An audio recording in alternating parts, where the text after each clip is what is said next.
Hey everyone, welcome back to career in action, लगन आपकी advice हमारी। This is Shilpa Saroj and आज के इस वीडियो में आप सभी का बहुत बहुत स्वागत है।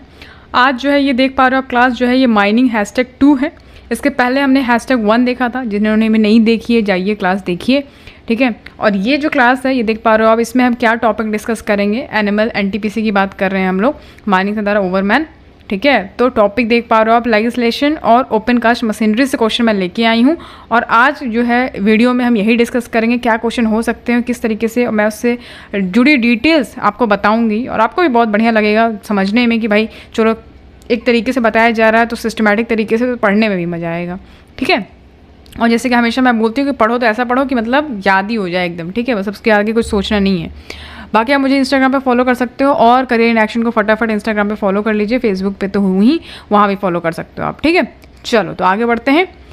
तो हम यहाँ पे जैसे कि आप देख पा रहे हो क्या क्या कवर करेंगे, तो सिलेबस यहाँ पे लिखा हुआ है। Mine management, legislation, general safety, mine development, mining method, surveying, ये सब है। तो यहाँ पे आप देख पा रहे हो। तो हमने माइनिंग मेथड किया था फर्स्ट क्लास में, दूसरे में लेजिस्लेशन और माइनिंग ऑपरेशन से क्वेश्चंस हैं, तो वो हम देखेंगे, ठीक है। इस तरीके से पूरा कवर करते जाएंगे हम लोग।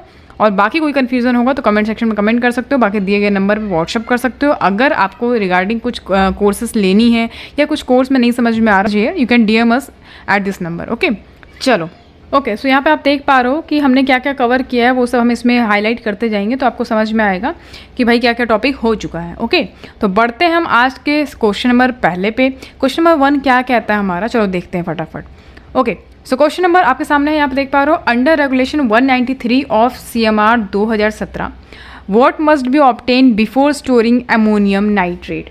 अब क्वेश्चन में कह रहा है कि रेगुलेशन 193 के तहत, यानी कि CMR का क्वेश्चन है, बोल रहा है 193 रेगुलेशन के तहत कह रहा है कि what must be obtain before storing ammonium nitrate. मतलब कि अमोनियम नाइट्रेट को स्टोर करने से पहले हमें क्या ऑब्टेन करना पड़ेगा, मतलब कि किसका परमिशन लेना पड़ेगा, ठीक है।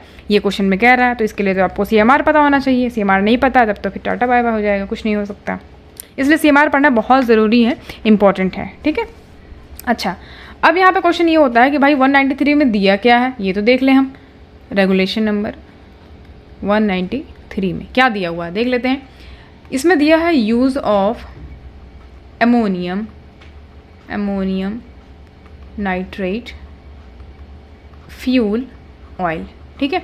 क्या लिखा हुआ है, condition for use of ammonium nitrate fuel oil in a mine shall be specified by whom. Option तो देख लें पहले। Approval from the local fire department, no भैया। Permission from mine manager, certification from the environment agency, licence from the chief controller of explosive, okay. So यहाँ पे आपको जो है ऑप्शन में क्या दिया हुआ है, देखो, licence from chief controller of explosive, ठीक है। तो यहाँ पे आप देखोगे 193 रेगुलेशन में लिखा हुआ या तो ये देगा या तो ये देगा आपको कि it may be specified by the chief inspector in general order, ठीक है। तो राइट आंसर आपका यही हो जाएगा, licence from the chief controller of explosive. जो चीफ कंट्रोलर होगा एक्सप्लोसिव का, वहाँ से लाइसेंस आप लोगे अगर आपको अमोनियम नाइट्रेट को स्टोर करना है तो। उसके पहले आपको ये लाइसेंस लेना पड़ेगा चीफ कंट्रोलर से, ठीक है। अब जब बात हुई है अमोनियम नाइट्रेट की, तो मैं उसको तो ऐसे छोड़ूंगी नहीं, बताऊंगी आपको ताकि आपको याद हो जाए। चलो फटाफट देख लेते हैं अमोनियम नाइट्रेट, ठीक है। अच्छा, तो अमोनियम नाइट्रेट का जो है केमिकल फॉर्मूला क्या होता है, NH4NO3, ठीक है, याद रखिएगा। अच्छा, ये जो है बहुत ही हाई एक्सप्लोसिव है, वेरी हाई एक्सप्लोसिव, याद रखिएगा, वेरी हाई एक्सप्लोसिव, ओके।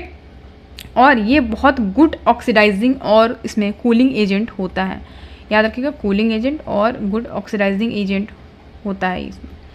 और ये सेफ़ टू हैंडल है, मतलब इजीली सेफ हैंडल कर सकते हैं।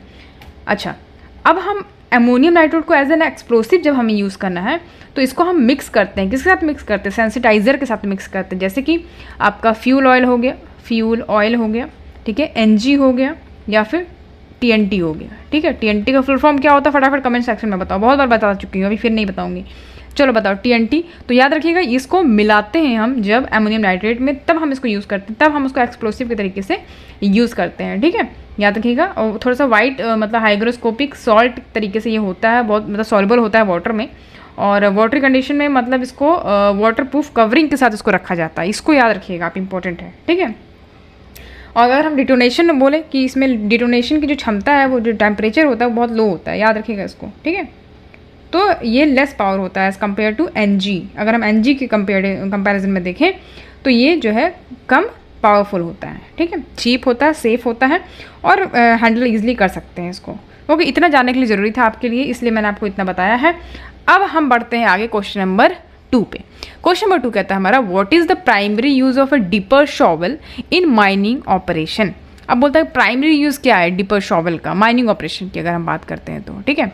तो माइनिंग ऑपरेशन में डिपर शॉवल का ये प्राइमरी यूज़ क्या है, चलो ऑप्शन देख लेते हैं। एक्सकेवेटिंग सॉफ्ट रॉक्स और loading fragmented rocks from a bench, drilling holes in hard rocks, paving roads and compacting soil, transporting loose materials over long distance.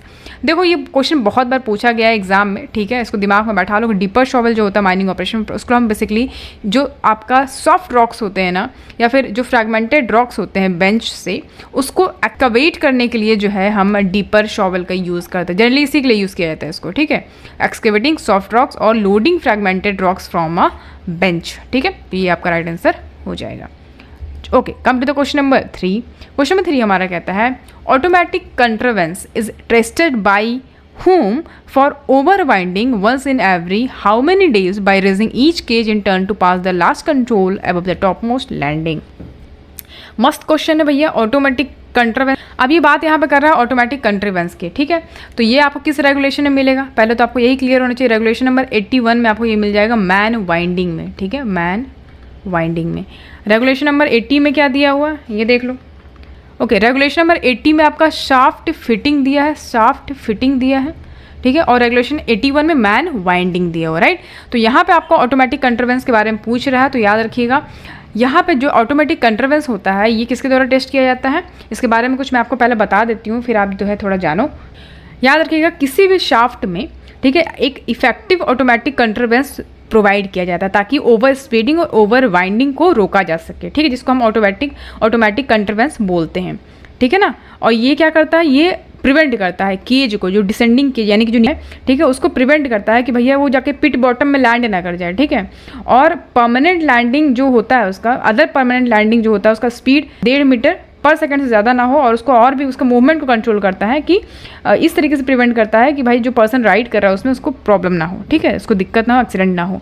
तो ये होता है ऑटोमेटिक कंट्रावेंस। तो अब हम यहाँ पे बात कर रहे थे कि भैया जो टेस्ट होता है ऑटोमेटिक कंट्रावेंस का कब होता है, और उसका जो ब्रेक होता है वो भी टेस्ट किया जाता है, सबको पता है। ऑटोमेटिक कंट्रावेंस की अगर हम बात करते हैं, याद रखिएगा, test of every automatic contrivance and every brake shall be made by whom, engineer और कॉम्पिटेंट पर्सन।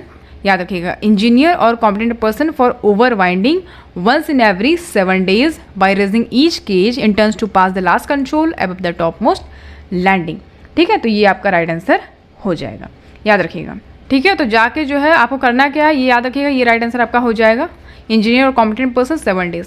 तो आपको जाके देखना है रेगुलेशन नंबर 81 मैन वाइंडिंग, अच्छे से पढ़ लीजिएगा, अगर क्वेश्चन आता है इसमें से गलत मत करिएगा, ठीक है। ये राइट आंसर आपका हो जाएगा। आगे बढ़ते हैं, क्वेश्चन नंबर 4 है हमारा, snake blasting is a type of. Snake blasting जो है वो किस टाइप का ब्लास्टिंग है, muffled blasting, general blasting, secondary blasting, या फिर नन ऑफ द एबव। तो राइट आंसर क्या हो जाएगा। अब यहाँ पे हम देख पा रहे हैं कि भैया क्वेश्चन में जो पूछ रहा है स्नेक ब्लास्टिंग, सुना तो होगा आपने, ईएमटी में आपको ये मिलेगा। अब आप कहोगे कि मैम वहाँ पे तो आपको 2 ही चीज़ बताया है, एक तो पॉप शूटिंग और प्लास्टर शूटिंग बताया, 2 ही तरीके के यहाँ पे टाइप से बताया है, और वो भी किसका बताया, और सेकेंडरी ब्लास्टिंग का बताया है, ठीक है। तो सेकेंडरी ब्लास्टिंग के ही टाइप हैं ये, याद रखिएगा, स्नेक ब्लास्टिंग, पॉप शूटिंग और प्लास्टर शूटिंग, ठीक है, प्लास्टर शूटिंग, याद रखिएगा, इसको इम्पॉर्टेंट है ना, एग्जाम में पूछ सकता है आपसे, तो बिल्कुल इसको याद रखना है, ठीक है। पॉप शूटिंग और प्लास्टर शूटिंग आपको याद रखना है। तो पॉप शूटिंग की अगर हम बात करें, जैसे पॉप शूटिंग की बात करते हैं, पॉप शूटिंग, ठीक है, पॉप शूटिंग की बात करते हैं तो मतलब ये एक होल होता है जिसको हम ड्रिल करते हैं, किससे करते हैं, जैक हैमर से करते हैं, जैक हैमर से। किस लिए करते हैं, ताकि ये एक्सप्लोसिव को चार्ज कर सके, ठीक है, और बोल्डर को मतलब ब्लास्ट कर सके, इसीलिए तो हम पॉप शूटिंग करते हैं। नॉर्मली जो गहराई होता है 0.3 से लेके 0.6 मीटर तक सफिशिएंट रहता है, मतलब बोल्डर का साइज जो रहता है वो इतना ही रहता है, मतलब गहराई अगर हम देखें तो जो एक्सप्लोसिव है उसको वाइडली यूज़ किया जाता है, और एक स्पेशल जेलेटिन होता है, जो स्पेशल जेलेटिन को सेफ्टी फ्यूज़ या डिटोनेटर के साथ हम इसको लगा के फिर हम ब्लास्टिंग करते हैं, ठीक है। तो इसको याद रखिएगा। अब हम बात करते हैं प्लास्टर शूटिंग की। प्लास्टर शूटिंग, पॉप शूटिंग तो हो गया। अब इसमें क्या होता है प्लास्टर शूटिंग में, कि जो चार्ज होता है एक्सप्लोसिव का, उसमें या तो एक सिंगल प्राइम कार्टेज लगा होता है या तो कुछ फ्यू कार्टेज लगे रहते हैं। अब उसको सरफेस पे डाल दिया जाता है, बोल्डर में डाल दिया जाता है, ठीक है, इसको याद रखिएगा। अब उसको कवर कर दिया जाता है प्लास्टिक क्ले से और फिर इसको दबा दिया जाता है, मतलब हैंड से दबा दिया जाता है, ठीक है। अब यहाँ पर स्पेशल जेलेटिन और अजैक्स जी, ठीक है, अजैक्स जी जो है इसको हम ब्लास्टिंग के लिए यूज़ करते हैं। किस तरीके का स्पेशल जेलेटिन है, ठीक है, याद रखिएगा इसको। तो इसमें हाई वेलोसिटी हाई स्ट्रेंथ होता है, जेलेटिन टाइप एक्सप्लोसिव जो है इस टाइप के लिए, इस वर्क के लिए हम यूज़ करते हैं, इसको याद रखिएगा। अच्छा, यहाँ पे आप देख पा रहे हो कि जो आपका सेकेंडरी ब्लास्टिंग यहाँ पे आपको दिख रहा है। तो जो ऑब्जेक्ट होता है सेकेंडरी ब्लास्टिंग का, उसका मेन पर्पज़ यही होता है कि जो ओवर साइज के बोल्डर्स हैं ना उनको तोड़ना, जो कि मतलब पहले फर्स्ट टाइम में और जो प्राइमरी टाइम में जो ब्लास्टिंग किए थे उसमें जो रॉक्स बचे हैं उनको क्या करना, सेकेंडरी ब्लास्टिंग में उनको तोड़ना, उन्हीं बोल्डर्स को तोड़ देना छोटे साइज में, ठीक है, ताकि लोडिंग करने में इजी हो। ये मेन काम होता है इनका, याद रखिएगा, इंपॉर्टेंट है। चलो, तो इसका राइट आंसर समझ में आ गया, सेकेंडरी ब्लास्टिंग होगा, याद रखिएगा। आगे बढ़ते क्वेश्चन नंबर 5 है, which mine is known as largest open cast coal mine in Asia. तो यहाँ पे बोल रहा है कि देखो इंपॉर्टेंट क्वेश्चन है, कहीं ना कहीं करंट अफेयर से भी रिलेटेड हो सकता है। Largest open cast coal mine बोल रहा है एशिया में कौन सा है, Korba mines, Gevra mines, North Antelope Rochelle mines, Raniganj mines. तो यहाँ पे आप देख पा रहे हो काफ़ी सारे माइंस दिए हुए हैं। यहाँ पे आप देख पा रहे हो कोरबा माइंस लिखा है, गेवरा माइंस लिखा है, दोनों ही छत्तीसगढ़ में है, ठीक है, दोनों ही छत्तीसगढ़ में। गेवरा आपका SCCL में है, राइट, रानीगंज आपका वेस्ट बंगाल में है। तो यहाँ पे आप देख पा रहे हो कि भाई largest open cast coal mine बोल रहा है, एशिया में बोल रहा है। तो हमें पता है कि भैया कि एशिया की जब बात हो रही है तो यहाँ पे आपका राइट आंसर हो जाएगा गेवरा माइंस, ठीक है। भारत में और एशिया में दोनों में ही गेवरा माइंस जो है आपका जो है largest open cast coal mines हो जाएगा। लेकिन जब हम वर्ल्ड की बात करते हैं तो वर्ल्ड में चौथे नंबर पे, ठीक है, बहुत जल्द जो है ये वर्ल्ड का गेवरा माइंस बनाने का प्लान है इन लोग का, ठीक है। SCCL की बात करें तो ये बहुत जल्द जो है ये गेवरा माइंस जो है पूरे वर्ल्ड में largest open cast coal mines कहलाएगा। अभी नहीं, अभी वह काम चल रहा है, इस पर बहुत सारा मैनेजमेंट प्रोडक्शन अभी देखा जाएगा यहाँ पे। फिलहाल अभी ये जानो कि गेवरा माइंस जो है वो largest open cast coal mines है, इंडिया में और एशिया में है। वर्ल्ड की बात करें तो 4th नंबर पे, इतना याद रखना। और वर्ल्ड का largest open cast coal mines जो है वो क्या हो जाएगा, नॉर्थ एंटेलोप माइंस। यहाँ पे आप देख पा रहे हो ये नॉर्थ एंटेलोप रॉशेल माइन, ठीक है। ये जो है क्लीनेस्ट कोल यहाँ पे मिलता है जो कि US में है, याद रखिएगा, इंपॉर्टेंट है। आगे बढ़ेंगे, क्वेश्चन नंबर 6 देखेंगे। A dozer equipped with fork like attachment is known as. अब यहाँ पे एक डोजर देख पा रहे हो आप, इंपॉर्टेंट है, ठीक है, डोजर दिख रहा है। डोजर में एक फॉक लाइक, मतलब एक जो जिसे आप चाउमीन नहीं खाते हो तो वो फॉक लाइक अटैचमेंट लगा होता है, देख पा रहे हो इमेज में, ये डोजर है, यहाँ पे ये लगा हुआ है, ठीक है, देख रहे हो एकदम फॉक जैसा दिख रहा है। तो इसको क्या बोलते हैं, इसका नाम क्या है, रडार, गमर, रिपर, वाइपर, क्या बोलते हैं इसको। वाइपर तो होगा नहीं, गमर भी नहीं होगा, ना रडार हो, तो बचा क्या आपका, बचा आपका रिपर, ठीक है, रिपर हो जाएगा। तो ये होता है रिपर, इंपॉर्टेंट है, याद रखिएगा, ठीक है। अब डोजर की बात हुई है तो इसको थोड़ा बता देती हूँ आपको कि भैया ये diesel operated crawler chain mounted machine होता है जिसमें एक पुशर ब्लेड लगा रहता है, याद रखिए, पुशर ब्लेड लगा रहता है, ठीक है, पुशर ब्लेड लगा, देख पा रहे हो ब्लेड लगा हुआ, पुशर ब्लेड। और ये क्या करता है, ये जो लूज मटेरियल्स होता है ना इनको काटते जाता है। सॉफ्ट अर्थ में जो सॉफ्ट अर्थ जो हम बोलेंगे तो वहाँ पे जो आपका लूज मटेरियल्स होता है उसको काटता जाता है, ठीक है। तो ये बहुत ही यूजफुल मशीन है ओपन कास्ट माइंस में, ठीक है। तो ये बेसिकली इनका काम क्या होता है कि जो आपका स्कैटर्ड ब्लास्टेड मटेरियल्स हैं उनको पुश करती हैं, गैदर करती हैं, ठीक है, ताकि ये लोड करे जा सके, शॉवल के द्वारा जो है इनको लोड किया जा सके, ठीक है। तो बेंच को क्लीन भी करते जाती है, याद रखिएगा, इंपॉर्टेंट है। चलो आगे बढ़ते हैं, क्वेश्चन नंबर नेक्स्ट देखो, क्वेश्चन नंबर यहाँ पे, अच्छा क्वेश्चन बढ़ने से पहले यहाँ पे आप देख पा रहे हो बकेट व्हील एक्सकेवेटर। यहाँ पे हम ओपन कास्ट माइन मशीनरी देख लेते हैं एक बार। बकेट व्हील एक्सकेवेटर यहाँ पे देख पा रहे हो, यहाँ से कभी कभी इसका फुल फॉर्म भी पूछ लेता है। तो पहली बात तो आप इमेज देख लो, ठीक है। तो ये हो गया आपका बकेट व्हील एक्सकेवेटर, ठीक। यहाँ पे आपका ड्रग लाइन दिख रहा है, आपको ड्रग लाइन मशीन है ये, ठीक। अब ये जो आपको दिख रहा है ये शॉवल है, ठीक है, शॉवल है, ये देखो ये शॉवल है, ये ऊपर ड्रग लाइन है, ये वाला ड्रग लाइन है, ठीक, ये दोनों ड्रग लाइन है, ठीक है। देख पा रहे हो यहाँ पे रोटेशन सेंटर यहाँ पे से दिखा रहा है, और ये ड्रैग रोप है, और ये बूम है, ये लंबा सा दिख रहा है, ये बूम है, और ये हॉइस्ट रोप है, ये जो आपको दिख रहा है रोप, ठीक है। और यहाँ पे बकेट लगा हुआ है, राइट, ये हो गया टब नीचे वाला, और मशीनरी हाउस यहाँ पे जो इंसान बैठ के चलाता है वो हो जाएगा, ठीक है। और ये यहाँ पे आपका शॉवल है, बगल में यहाँ पे आप देख पा रहे हो डंपर खड़ी हुई है ताकि यहाँ पे ये लोड कर सके इस पे ओबी को, ठीक है। चलो आगे यहाँ पे देखेंगे ग्रेडर मशीन आ गया, ये ग्रेडर मशीन है, और यहाँ पे रीपर मशीन है जो अभी मैंने आपको दिखाया है, और ये स्क्रैपर है, ठीक है। यहाँ पे देखो ये डोजर मशीन है आपका, ये डोजर मशीन हो, दो बार डोजर मशीन हो गया, पे लोडर मशीन हो गया ये, और स्टीपर शॉवल मशीन ये है, और बैक हो ये है। ठीक है, बैक हो देख लीजिए। यहाँ पे आप देख पा रहे हो कंटिन्यूस माइनर है ये, कंटिन्यूस माइनर जिसको हम सीएम बोलते हैं, अंडरग्राउंड में यूज़ होता है। हाइड्रोलिक शॉवल देख पा रहे हो ये है, और इलेक्ट्रिक रोप शॉवल। ठीक, इलेक्ट्रिक रोप शॉवल। तो अपने यहाँ माइंस वगैरह में आपको ज़्यादातर आपको देखने को क्या मिलेगा, ओपन कास्ट में क्या मिलेगा, ड्रैग लाइन मिलेगा। ठीक है, ड्रैग लाइन मिलेगा, शॉवल मिलेगा। ओके, उसके बाद फिर आपको क्या मिलेगा, डंपर, डोजर, ओके, यही सब मिलेगा आपको देखने को, ड्रिल मशीन। ठीक, आगे बढ़ते हैं। क्वेश्चन नंबर 7 है हमारा, this is a machine for levelling the road surface in open cast mine. तो यहाँ पे बोल रहा है कि एक ऐसा मशीन जो रोड सरफेस होता है उसको लेवल करते जाता है ओपन कास्ट में, स्क्रैपर, हेडर, डोजर या फिर ग्रेडर। ठीक है, तो इसका राइट आंसर क्या हो जाएगा, देखो। तो इसका राइट आंसर आप देख पा रहे हो इमेज में ये है, थोड़ा सा ट्रैक्टर टाइप का दिख रहा है, टायर वगैरह बहुत ज़बरदस्त है।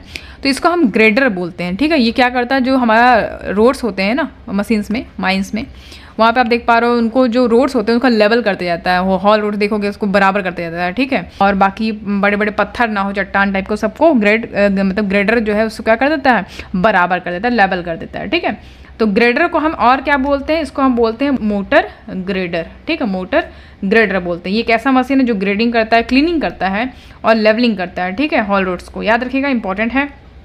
ये मटेरियल को लिफ्ट नहीं करता है बट पुश करता है, लूज मटेरियल्स या हो गए या स्क्रैप्स हो गए जो ग्राउंड पे पड़े हुए हैं, तो उनको क्या करता है, पुश करता है। इतना इतना याद रखिएगा। ठीक है, पूरा यहाँ पे आप देख पा रहे हो ये जो नीचे हिस्सा बना हुआ है ये क्या करता है, यहाँ पे जो भी सामान रखा होगा, जो भी मटेरियल होगा यहाँ पे उसको पुश करके हुए आगे लेके चला आएगा, तो यहाँ से रास्ता साफ हो जाएगा, क्लीन हो जाएगा।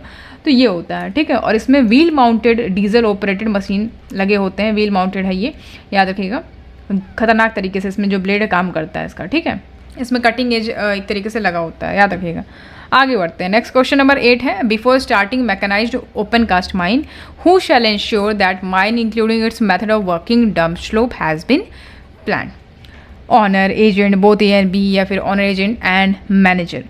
क्वेश्चन में कह रहा है कि किसी भी मैकेनाइज्ड ओपन कास्ट माइंस को स्टार्ट करने से पहले ये कौन इंश्योर करेगा कि माइंस में जो मेथड ऑफ वर्किंग है, डंप स्लोप है, वो सब प्लान किया गया है सही तरीके से।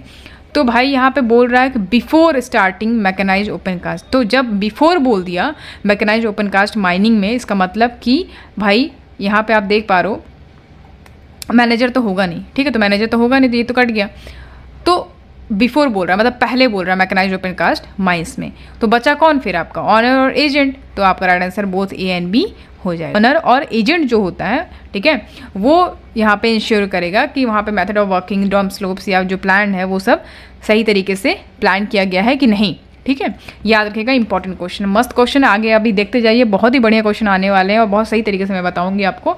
ठीक है, जहाँ पे दिक्कत लगे आप पूछ सकते हो कमेंट सेक्शन में। चलो नेक्स्ट देखो, क्वेश्चन नंबर 9 है, when the temperature of hole is more than dash degree Celsius the blast hole should not be charge. Question में कह रहा है कि अगर टेम्परेचर, जो होल का टेम्परेचर है, अगर कितने डिग्री से ज़्यादा हो जाए तो जो ब्लास्ट होल है उसको चार्ज नहीं किया जाएगा। ठीक है, तो यहाँ पे आप देख पा रहे हो ये हो गया आपका होल। ठीक है, ब्लास्टिंग होल। तो ये जो होल है आपका, इसको हमने चार्ज कर लिया। चार्ज करने के बाद क्या होगा कि हम जब इसको टेस्ट करते हैं, मेज़र करते हैं, ठीक है, इसको हमने मेज़र किया तो हमें पता चलता है कि 85 डिग्री ये टेम्परेचर इसका आ रहा है। ठीक है, इतना टेम्परेचर आ रहा है, तो क्या इसको हम चार्ज करेंगे, मतलब इसको ब्लास्ट करने के लिए एक्सप्लोसिव डालेंगे इसको। तो इसमें देखो क्या होता है कि जब हमने इसको मेज़र किया, जब हमने चार्ज कर लिया इसको, तो हम जब मेज़र करते हैं तो पता चलता है हमको कि भैया 85 डिग्री है ये। ठीक है, इसका टेम्परेचर 85 डिग्री है। तो हम क्या करेंगे, इसको 24 आवर्स के लिए पानी डाल के छोड़ देंगे। फिर जब हम 24 आवर्स बाद जब देखेंगे और अगर इसका टेम्परेचर डाउन नहीं होता है, अगर टेम्परेचर डाउन नहीं होता है तो हम इसको चार्ज नहीं करेंगे। और टेम्परेचर अगर डाउन हो जाता है, लाइक अगर 79 तक पहुंच जाता है, तो हम इसमें एक्सप्लोसिव को चार्ज कर देंगे। ठीक है, ताकि ब्लास्टिंग कर सकें। तो राइट आंसर इसका 80 डिग्री हो जाएगा। ठीक है, याद रखिएगा, इंपॉर्टेंट है ये। ओके, चलो आगे बढ़ते हैं। क्वेश्चन नंबर 10 है, all types of brakes of dumper will be check once in every how many days. तो जितने भी टाइप्स के ब्रेक्स होते हैं डंपर के, वो कितने दिन में चेक किया जाएगा। ठीक है, ये क्वेश्चन में यहाँ पे पूछ रहा है। तो यहाँ पे बात हो रही है डंपर के ब्रेक्स की। तो पहले तो ये जान लो कि भाई कितने टाइप्स के ब्रेक्स होते हैं, कितने टाइप्स के ब्रेक्स होते हैं। ठीक, टाइप्स ऑफ ब्रेक्स मैं बता रही हूँ यहाँ पे, सर्विस ब्रेक, सर्विस ब्रेक, दूसरा होता है आपका पार्किंग ब्रेक, ठीक। तीसरा होता है आपका रिटार्डर, और फिर एक है डंप ब्रेक होता है, एक डंप ब्रेक। डंप ब्रेक मतलब ये होता है कि जब डंपिंग करता है डंपर तो उसका बॉडी को क्या करे, स्टेडी रख सके, ठीक है, इसलिए। अच्छा, तो ये हो गया। अच्छा, टाइप्स ऑफ ब्रेक्स हमने देखे, service brake, parking brake, retarder brake और डंप ब्रेक, ठीक है। अब यहाँ पे बोल रहा है कि यहाँ पे बात हो रही है कि चेक की बात हो रही है, टेस्टिंग की बात हो रही है कि जितने भी टाइप्स के ब्रेक्स होते हैं डंपर के, उसको चेक किया जाएगा once in every how many days, 7 days, 14 days, 15 days या फिर 30 डेज। तो इसका राइट आंसर क्या हो जाएगा ये बताना है आपको, ठीक है। इसका राइट आंसर हो जाएगा 15 डेज, ठीक है। वंस इन एवरी 15 डेज जो है डंपर का ब्रेक्स जो है, जितने भी ब्रेक्स होंगे वो सब कुछ चेक किया जाएगा, ठीक है। All brakes are to be tested once in every 15 days and record maintain with counter signature of engineer and manager. कौन इसको काउंटर सिग्नेचर करेगा, इंजीनियर और मैनेजर करेगा, याद रखिएगा, इंपॉर्टेंट है, ठीक है। अच्छा, अब यहाँ पर सर्विस ब्रेक, पार्किंग ब्रेक देख लो इसको क्या होता है। सर्विस ब्रेक की अगर हम बात करते हैं तो यहाँ पे सर्विस ब्रेक की बात करिए कब लगता है। मान लीजिए डंपर जो है 30 किलोमीटर प्रति घंटे की रफ्तार से चल रही है, ठीक है, एक लेवल रोड पे चल रही है, लेवल रोड पे चल रही है, तो 21 मीटर तक जाने पे, ठीक है, सर्विस ब्रेक 21 मीटर की दूरी पे जाने पे ये एकदम स्टॉप कर दिया जाए, ये होता है आपका सर्विस ब्रेक, ठीक है। ये स्टॉप करना होता है आपको, ये मांगता है, ठीक। अच्छा, अब बात करते हैं पार्किंग ब्रेक की। तो पार्किंग ब्रेक पे ये होता है कि जो डंपर है, लोड है, लोडेड किया हुआ डंपर है 15 डी, मान लीजिए जैसे कि ये डंपर है, ये डंपर जा रही है, ठीक, ये डंपर जा रही है, ये डंपर जा रही है, ठीक। 15 डिग्री मान लो, ये 15 डिग्री है, 15 डिग्री, तो 15 डिग्री जो है ये अगर डंपर ऐसे जा रही है तो यहीं पे जो है ब्रेक लगा सकती है, 10 मिनट के लिए होल्ड कर सकती है इसको यहाँ पे। ये जो ब्रेक होता है इसको हम पार्किंग ब्रेक बोलते हैं, ठीक है। मतलब कि लोडेड डंपर जो है वो अपने को होल्ड कर सकती है इस ब्रेक के मदद से, और 15 डिग्री ग्रेडियंट पे जो है ये 10 मिनट तक खुद को रोक सकती है, ठीक है, मतलब वहाँ पे स्टे कर सकती है। और ये कहाँ पे टेस्ट होगा, वर्कशॉप पे होगा, याद रखिएगा। और वर्कशॉप जो है फेंस्ड होगा पूरी तरीके से, और एक बार में एक ही डंपर का टेस्टिंग किया जाता है यहाँ पे, ठीक है, इसको याद रखिएगा। चलो आगे बढ़ेंगे, क्वेश्चन नंबर 11 है। तो यहाँ पे आप देख पा रहे हो कि how much standards of lighting should be provided in work place of haul road and open cast mine. तो पहला क्वेश्चन तो यहाँ पे ओपन कास्ट माइन का पूछ रहा है, दूसरा ये बोल रहा है कि work place of haul road, ऐसा वर्क प्लेस जो हॉल रोड में चल रहा हो, वो हॉल रोड में पूछ रहा है, ठीक है। तो लाइटिंग कितना होगा, 5 लक्स, 10 लक्स, 15 लक्स या फिर 20 लक्स। तो इसके लिए आपको स्टैंडर्ड ऑफ इल्यूमिनेशन वाला चार्ट देखना होगा, ओपन कास्ट और अंडरग्राउंड दोनों का, और नहीं होगा तो ये व्हाट्सएप वहाँ पर सेंड कर दूंगी मैं टेलीग्राम पर, फटाफट उसको देख लेना, ठीक है। तो याद रखना, जब भी आपसे ये बोले work place for heavy machinery, heavy machinery के लिए जो होता है मिनिमम स्टैंडर्ड जो होता है इल्यूमिनेशन का, वो 15 हॉरिजॉन्टल होता है और 25 वर्टिकल होता है, ठीक है। हॉरिजॉन्टल याद रखिए गहराई को बोलते हैं, और जो वर्टिकल होता है वो हाइट को बोलते हैं, मशीन जो ऑपरेट होती है तो उससे, ठीक है, इसको याद रखिएगा। तो कितना हो जाएगा इसका, तो हैवी मशीनरी का मैंने बता दिया, ड्रिलिंग ऑपरेशन का अलग है, 25 वर्टिकल और 15 हॉरिजॉन्टल, इस तरीके से दिया हुआ है। हॉल रोड की जब हम बात करते हैं, हॉल रोड की जब बात करते हैं ट्रक्स और डंपर्स के लिए, ठीक है, तो वो कितना होता है 10 हॉरिजॉन्टल, ठीक है, 10 लक्स यहाँ पे दिया हुआ है, ठीक है, लक्स दिया हुआ है, हॉरिजॉन्टल में नहीं बोला यहाँ पे, लेकिन आप याद रखना 10 हॉरिजॉन्टल हो जाएगा, अगर लक्स नहीं दिया तो हॉरिजॉन्टल दिया होगा, ठीक है, ये याद रखिएगा। Haul roads for trucks and dumpers 10 horizontal, और रेल हॉलेज ट्रैक के लिए भी जो कि पिट में यूज़ होता है वहाँ पे भी ये होगा, और रेलवे पाथ जब हम बात करते हैं बेंच टू बेंच वो भी 10 हॉरिजॉन्टल होगा, ठीक है। कोल हैंडलिंग प्लांट में हो गया आपका 40 हॉरिजॉन्टल, ठीक है। ये इस तरीके से आपको बिल्कुल याद रखना है, ठीक है। मतलब जैसे कि हॉल रोड के बोल रहा है कि ज़्यादा नहीं, मतलब यहाँ पर 10 हॉरिजॉन्टल बोल रहा है, जहाँ पे बहुत ज़्यादा ज़रूरत पड़ेगी वहाँ पे 40 पे जाएगा, 40 हॉरिजॉन्टल, 50 हॉरिजॉन्टल, इस टाइप से, ठीक है। तो इस तरीके से होता है, याद रखिएगा। इसको चार्ट वहाँ पे दे दूंगी, उसको बिल्कुल देख लेना। आगे बढ़ते हैं, नेक्स्ट देखो क्वेश्चन नंबर 12 है, बहुत ज़बरदस्त क्वेश्चन है। What should be the width of haul road for two way lane in open cast mines. अब देखो यहाँ पे, इसको मैंने शॉर्ट्स में वीडियो में भी बताया था कि 1 वे और 2 वे ये क्या होता है भाई। तो हॉल रोड में आप देखे होगे, जैसे मान लीजिए मैं एक चार्ट बना रही हूँ, ठीक है, ये 2 रास्ता बनाती हूँ, ये देखो, ठीक। तो यहाँ पे क्या हुआ कि ये आपका हॉल रोड है, राइट। तो एक रास्ता तो ये हो गया जाने का, ठीक है, और एक रास्ता हो गया आने का। ये हो गया आपका 1 वे, ये आपका 1 वे हो गया, ठीक है। यहाँ पे डंपर जा रही है, और यहाँ पे डंपर वापस आ रही है दूसरा रास्ता से, ठीक है। मतलब ये ऐसे करके बना हुआ है कि वो एक गाड़ी इसमें एक ही बार जा सकती है, ठीक है, फिर दूसरी बार इधर से आएगी। लेकिन जब टू वे की जब हम बात करते हैं, टू वे की बात करते हैं, तो एक चौड़ी रोड होगी जिसमें डंपर ऐसे जाएगी और फिर इधर आ जाएगी, ठीक है। तो हमें समझ में आ रहा है कि भैया इधर से जाए ना, इधर से आ जाना है, ठीक है, यूटर्न लेके इधर से आ जाना है। तो ये होता है आपका टू वे, ठीक है, और ये होता है वन वे। तो इस तरीके से होता है। तो यहाँ पे बोल रहा है कि पहली बात तो टू वे की बात हो रही है। अब बोलता है कि जो विद है हॉल रोड का वो कितना होना चाहिए टू वे लेन के लिए ओपन कास्ट माइंस में। तो यहाँ पे आप देख रहे हो width plus 5 metre, width plus 1.5 metre, width plus 3 metre, या फिर 3 इंटू विद प्लस 5 मीटर, ठीक है। तो इसका राइट आंसर क्या हो जाएगा आपका? इसका राइट आंसर हो जाएगा 3 गुना आपका जो विद है, विद ऑफ लार्जेस्ट व्हीकल, लिख दे रही हूँ मैं वहाँ पे, width of largest vehicle plus 5 metre, ठीक है, याद रखिएगा इसको। अब लाइटिंग जो है, याद रखिए, जो ये लाइटिंग जो की जाती है, जो मैंने आपको ऊपर बताया था कि भैया जो हॉल रोड है, मान लीजिए ये हॉल रोड है, तो लाइटिंग जो है वो कहाँ पे किया जाएगा? वहाँ पे कहाँ पे होगा? यहाँ पे होगा लाइटिंग, ठीक है। मतलब यहाँ पे फिट किया जाना चाहिए अक्रॉस द हॉल रोड, ना कि मतलब उसके पीछे आप उसको फिट करोगे। मतलब यहाँ सामने नहीं लगाना है, सामने नहीं लगाना है, यहाँ जस्ट बगल में लगाना है कि जैसे इधर से अगर डंपर आ रही है तो उसको रोशनी दिखाई दे, आँखों में गड़े ना, चुभे ना, ठीक है, ताकि एक्सीडेंट्स को रोका जा सके, ठीक है। तो इसको याद रखिएगा। अच्छा, दूसरा क्या है? दूसरा क्या है कि ये आपको पता चल गया कि भैया width of the largest vehicle plus 5 metre, ठीक है, ये आपका टू वे का हो गया। अगर आपसे यहाँ पे वन वे लिखा होता, वन वे अगर लिखा होता तो आप क्या करते? Width of largest vehicle plus 5 metre, ठीक है, ये वन वे के लिए हो जाएगा। टू वे के लिए ये याद रखिएगा। अब जब भी अगर आपसे पूछता है कि भैया मान लीजिए जो विद है हॉल रोड का, बोल देगा कि अगर मान लीजिए 4 है, ठीक है, तो आप कैसे सॉल्व करोगे उसको? 3 इंटू 4 प्लस 5 मीटर, 3 4 का कितना होता है? 12 प्लस 5, जितना आएगा वही जो है आपका आंसर हो जाएगा। इस तरीके से उसको हम मेज़र करते हैं। आगे बढ़ते, क्वेश्चन नंबर 13 है, who is responsible to ensure the haul road should be maintain. अब भैया हॉल रोड जो है ये बहुत पूरी तरीके से मेंटेन है, ये कौन इंश्योर करेगा? किसकी रिस्पॉन्सिबिलिटी है? माइनिंग सरदार, ओवरमैन, असिस्टेंट मैनेजर, या फिर प्रोडक्शन ऑफिसर? इसका राइट आंसर आपका माइनिंग सरदार और ओवरमैन दोनों हो जाएगा। इस मतलब ई जो है आपका सही हो जाएगा, ठीक है।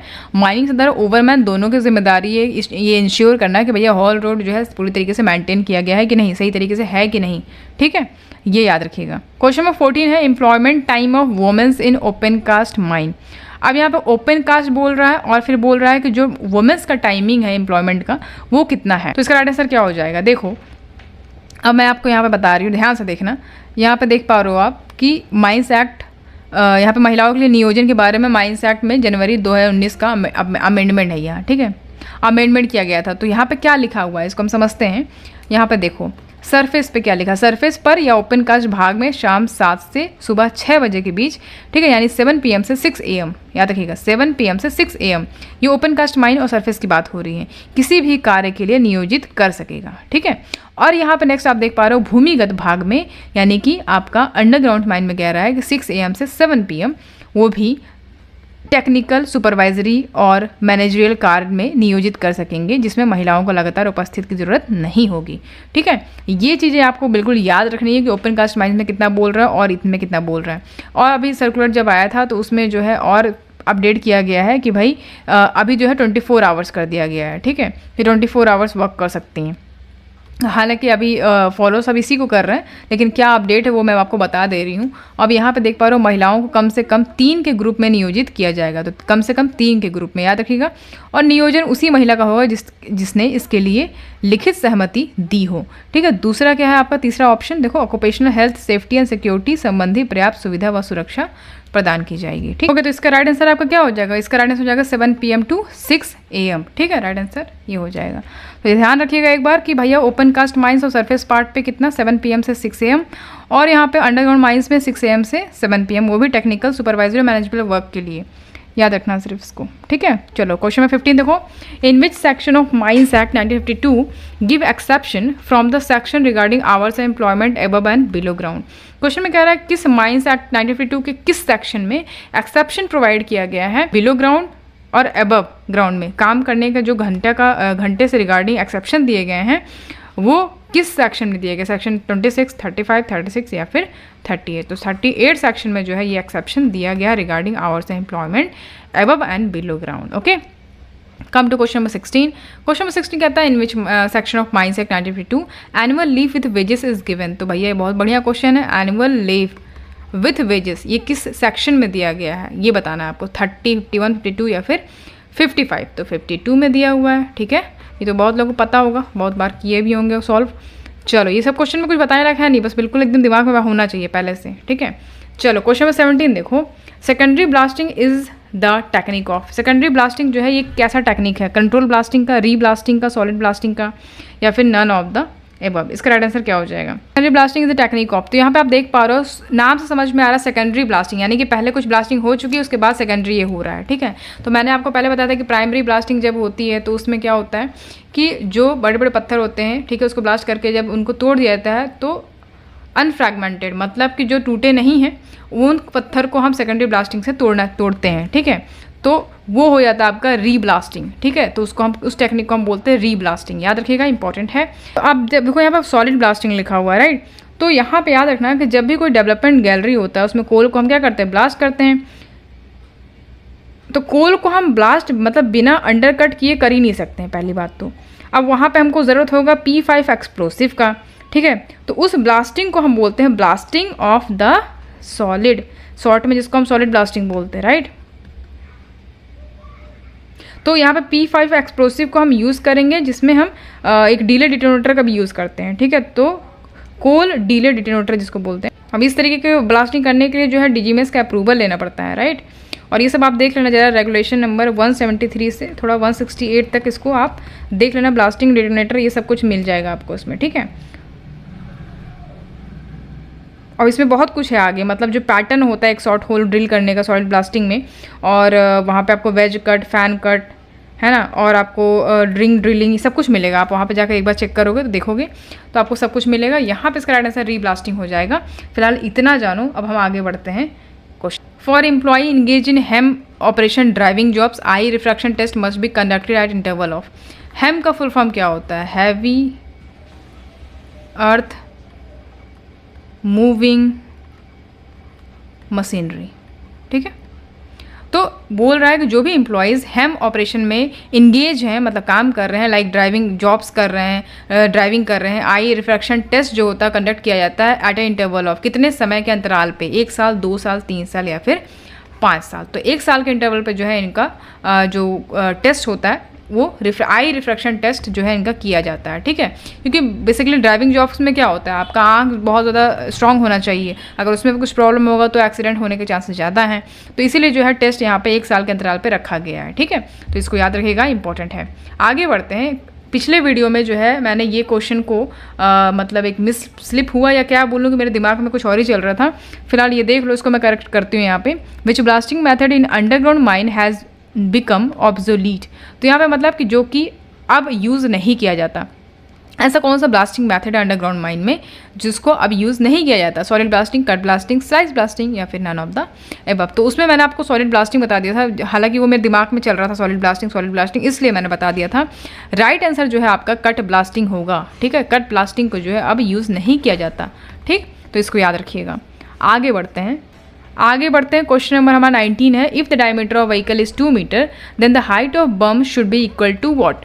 अब कह रहा है कि जो डायमीटर है व्हीकल का, मान लीजिए वो 2 मीटर है, तो जो हाइट होगा बम का वो किसके इक्वल होगा, ठीक है। बेंच की हाइट का 2 मीटर, 1 मीटर या फिर 4 मीटर। तो हमेशा याद रखिएगा जो डायमीटर होता है व्हीकल का, जो डायमीटर होता है, तो बोल रहा है कि डायमीटर जो है व्हीकल का वो कितना है, 2 मीटर है, ठीक है। तो बोल रहा है जो हाइट होगा बम का, आप देखोगे हॉल रोड के किनारे जाते हैं बम बनाए जाते हैं, ठीक है, ताकि जो यहाँ पे आके जब डंपर यहाँ पे आती है ओबी को डंप करती है तो यहाँ पे बर्म बनाया जाता है ताकि वो उसके आगे ना जाए, ठीक है, गिरने का वो डर ना हो। एक तरीके से बैरियर का काम करता है बर्म, ठीक है।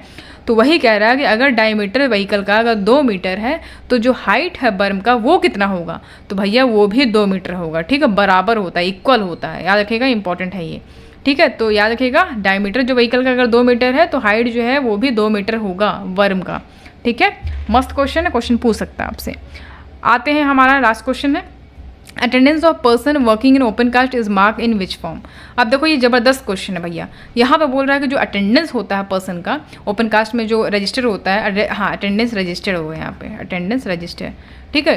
तो यहाँ पे जो अटेंडेंस रजिस्टर होता है ओपन कास्ट वर्किंग में, तो वहाँ पे मार्क किया जाता है। तो वो किस फॉर्म में मार्क किया जाता है? फॉर्म A, B, C या फिर D, sorry A, B, D या फिर E में, किस में होता है?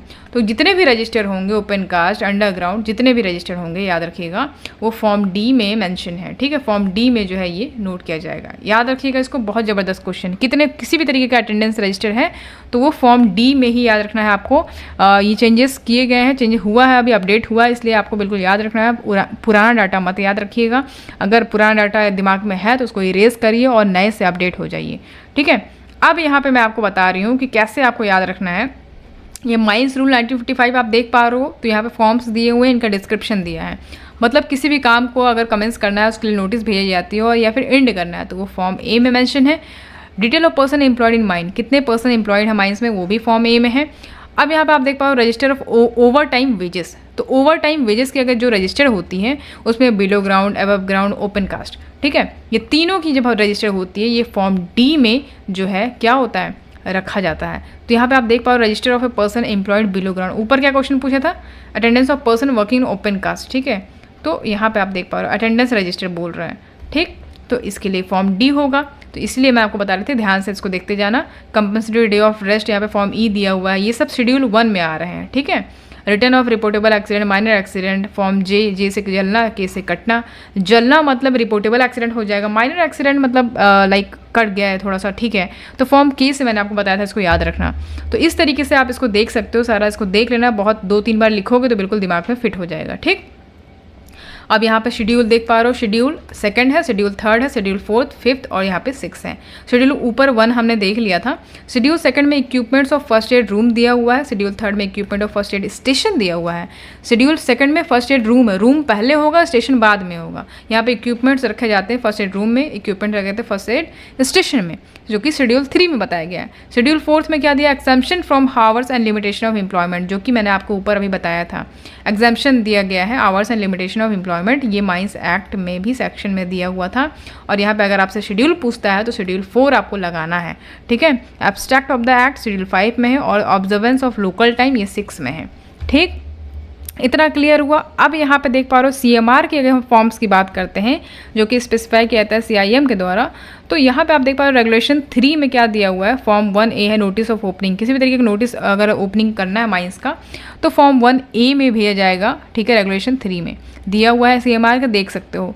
रीओपनिंग करना है तो फॉर्म 1B में, और अगर क्लोजर करना है तो 1C में। 1A B C याद रखिएगा, और अगर डिसकंटिन्यू करना है तो 1 D में, ठीक है। और रेगुलेशन 7 में जो है इतने फॉर्म्स हैं, देख सकते हो। Notice of change in name of mine तो 2A, फिर 2B, इस तरीके से आप इसको पूरा देख सकते हो। ये CMR का है, ठीक है। एक ही जगह मैंने कर दिया ताकि आपको प्रॉब्लम ना हो पढ़ने में। इसके बाद भी कोई दिक्कत होता है तो जरा कमेंट सेक्शन में बताना क्या प्रॉब्लम है, ठीक है। और वीडियो कैसी लगी ये ज़रूर मुझे बताइएगा। अगर आपको पसंद आया कि नहीं पसंद आया, समझ में आया भी कि नहीं समझ में आया, नहीं समझ में आया तो मैं दूसरा थोड़ा सा तरीका बताऊंगी ताकि आपको और इजी तरीके से समझ में आए, ठीक है। कमेंट सेक्शन में ज़रूर बताइएगा कि कैसा लगा वीडियो और आज का क्लास कैसा लगा, समझ में आ रहा है कुछ कि नहीं आ रहा है, ठीक है।